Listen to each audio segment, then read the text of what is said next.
Dr. Pouncil, can you introduce yourself to our audience and let them know just a little bit about yourself and what it is that you do?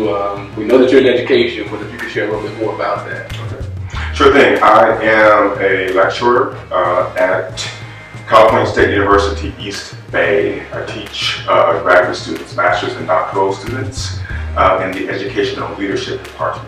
So my students are principals, vice principals, they're associate superintendents, earning their master's and their doctorate degrees. Okay. All right. Educationally, I went to Southern University in Baton Rouge, Louisiana. All right. Got a degree in economics there. Went to Cal State Long Beach and earned a master's in social and multicultural foundations. Okay. And then the EDD at UC Irvine. Okay. And I happen to be the first African American to earn an EDD from UC Irvine in the history of it. Well, that is something to be noted. Yeah. Congratulations. Thank you. Dr. Pouncil, how do you think that we can make education more attractive to today's youth, especially from an educator standpoint? I think it's very important that we inquire about that and see, what type of tactics or strategies that you use in the classroom. Thank you. The first thing that comes to mind is bridging education with those things that are interesting to young people, like technology, music, social media, whatever is old today for young people. So incorporating that and bridging that to education. Okay. So Dr. Pouncil, what is your connection, your personal connection with hip hop and hip hop culture? You know what? Love hip hop music. Love some of the strides that hip hop artists are making. Love the evolution of hip hop music and hip hop artists. I don't think it's just music anymore. Okay. Right? I think it is apparel. I think it is technology. Hip hop music now seems to be threaded throughout, in a lot of different sort of domains in life. It's perfume, it's shoes, it's sports. Right, a lot of hip hop artists are partnering with professional athletes and doing projects, etc. It's philanthropic, So I'm really digging like the evolution of hip hop music. Not to mention, it is the only music that I party to. Okay. It is the only music that I enjoy when I am out in my community, enjoying the way we express our humanity. Yes. Right, and so hip hop music is tops for me. Okay. Yeah. All right, great. I think that if we look at the lives of hip hop artists and how so many of them have overcome obstacles, I think they are modeling the way. Okay. Right, for many first generation college students, for many low income students, for many students who are otherwise sort of like on the fringes or margins of society.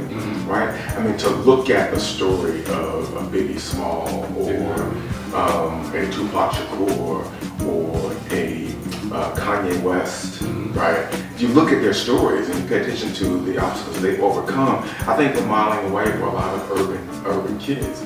I think some of their business acumen is extraordinary. Yes. Is extraordinary. Yeah. And so it's about the lyrics, right? It's about the lyrics, but it's also about the totality of their humanity as an artist. Yes. Right? They're singing, they're rapping, but who are they? Right, and what experiences do they have that's informing their music? And that's sort of where I come in, right? I sort of connect students with their humanity in terms of what's informing their lyrics.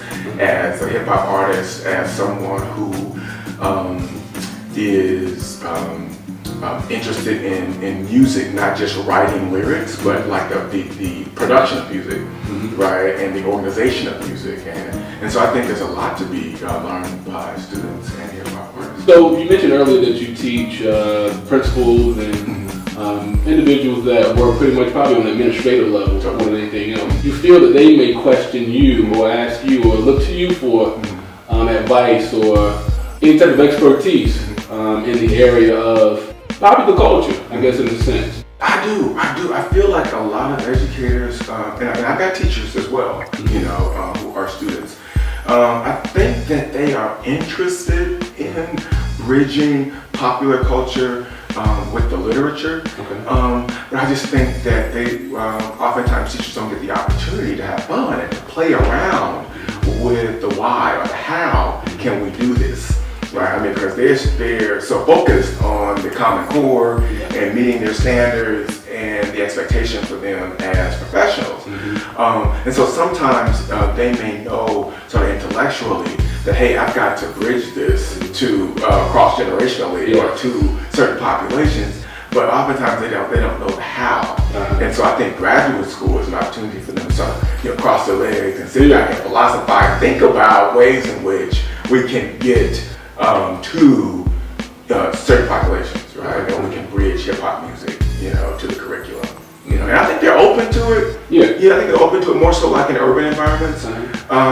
But the irony is that hip hop music consumption is at a higher percentage in suburban areas, right, than urban areas. And so I think that the thought is that like only students in hip hop, in urban areas can relate to hip hop music and make the sort of connection. But in fact, there are culturally homogeneous areas outside of urban environments that really benefit from